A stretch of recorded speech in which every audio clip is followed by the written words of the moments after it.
Olá, seja bem-vindo ao meu canal. Meu nome é Ângela Natel e vamos para a leitura da semana.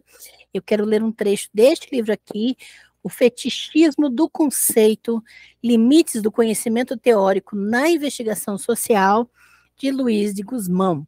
Eu quero ler o começo do primeiro capítulo para entendermos um pouco dessa proposta que é fundamental na pesquisa científica.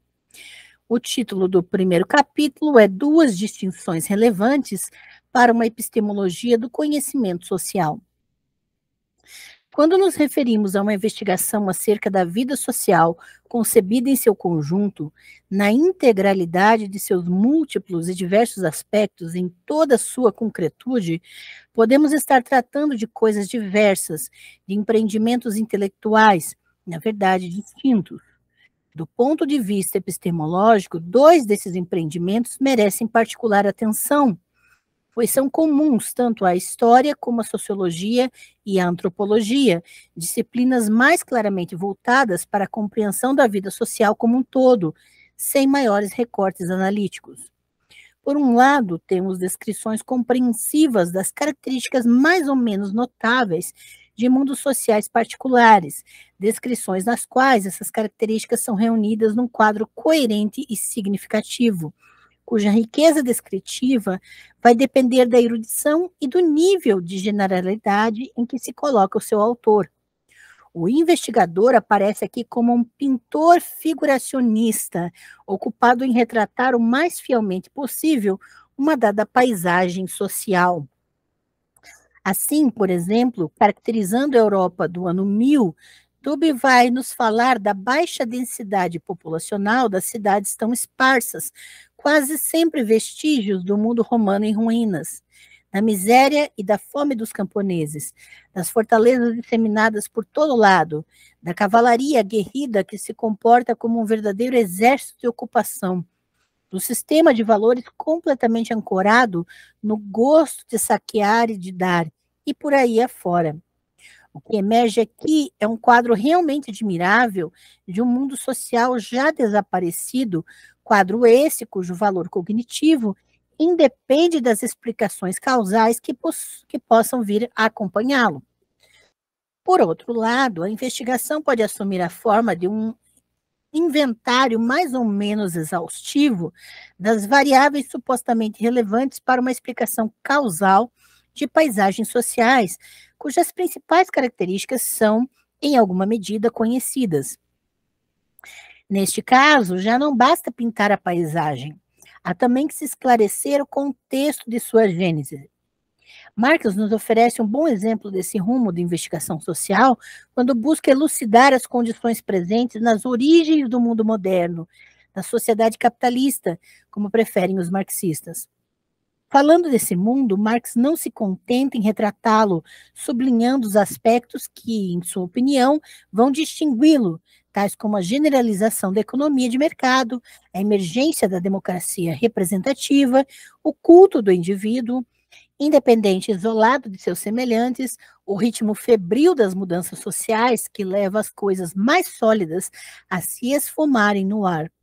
Além disso, Marx busca explicá-lo causalmente. O mundo moderno se tornava plenamente inteligível, assegura ele, à luz de uma explicação causal baseada em leis evolutivas de validade geral. A elucidação das causas assume aqui um caráter nitidamente teórico. Essa, contudo, não é a única forma possível das explicações causais, como veremos mais adiante. Essas duas direções possíveis da investigação social podem naturalmente coexistir na obra de um mesmo autor. Isso ocorre, por exemplo, em Marx e Durkheim, assim como na maioria dos historiadores. Porém, cabe distingui-las, pois elas de fato não são a mesma coisa. Com efeito, podemos aceitar como bastante plausível a caracterização de um dado ambiente social no mesmo passo em que rejeitamos como completamente implausível a explicação causal que a acompanha. Isso não só é perfeitamente possível, como também é muito frequente quando lidamos, por exemplo, com a sociologia clássica. Por outro lado, as explicações causais estão em larga medida ausentes em algumas das mais admiráveis caracterizações de ambientes sociais particulares já realizadas. Esse, sem dúvida, o caso dos relatos etnográficos exemplares da antropologia clássica de inspiração funcionalista. Devemos a essa antropologia, na qual destacaríamos a figura de Malinowski, genial observador do mundo dos homens, os mais completos e fascinantes retratos das chamadas sociedades tribais, cujas origens, contudo, não são ali sistematicamente investigadas. Do ponto de vista epistemológico, a distinção entre pintar paisagens sociais e explicá-las causalmente adquire uma relevância especial, pois uma das questões mais centrais, talvez mesmo a mais central, da discussão acerca do status epistemológico da moderna investigação social diz respeito ao papel do conhecimento teórico nessa investigação. E fica muito mais fácil abordá-la quando não se perde de vista a mencionada distinção. São as explicações causais e não as caracterizações do ambientes ou acontecimentos sociais que vão evidenciar de forma mais límpida, mais conclusiva, os limites do uso de generalizações na investigação social, como veremos mais adiante. Já nesse início do primeiro capítulo, Guzmão vai tratar de conceitos fundamentais. Nós fazemos isso muito nos nossos cursos e aqui no canal, de tentar falar sobre a realidade de povos específicos, de épocas específicas. A grande questão é, uma coisa é você simplesmente descrever o que estava acontecendo, ou o que está sendo relatado nas evidências históricas, na historiografia e assim por diante. Outra coisa é buscar justificativas para aquela realidade. Nós podemos exemplificar falando na questão da arte egípcia, entre aspas. Por quê? Porque aquilo que é considerado e estudado como arte egípcia, na época, no contexto da cultura egípcia antiga, não era considerado arte.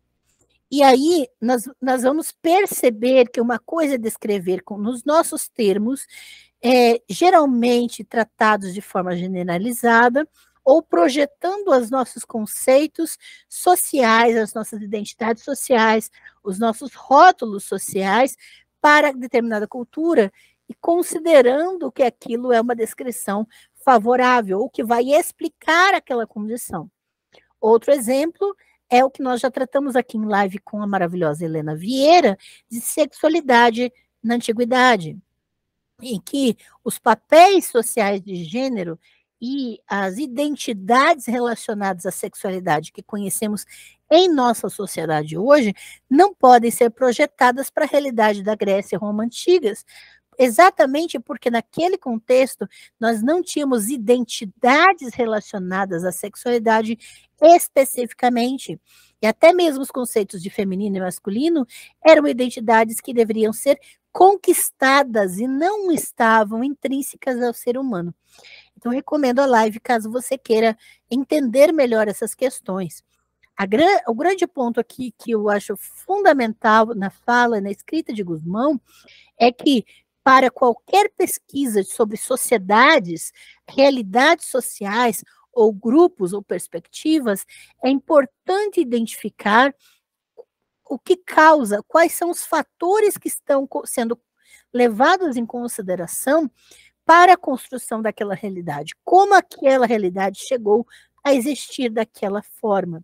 O exemplo que ele dá de Marx também é importante, e é importante também que nós, como leitores, percebamos que ele está usando Marx como um exemplo, e há uma grande diferença entre usar a teoria de Marx como exemplo e se fundamentar em Marx como teoria. Aqui ele utiliza a teoria de Marx como exemplo de como é descrita a sociedade pela perspectiva marxista, e posteriormente existe uma certa falta de justificativas relacionadas a essa realidade, e que isso é possível de acontecer. Por isso, quando nós lemos sobre determinada sociedade, sobre determinada época, é importantíssimo que percebamos uma coisa, pintar o quadro daquela sociedade, descrever aquela sociedade. Outra coisa é analisar as causas que levaram aquela sociedade a ser como ela está sendo apresentada.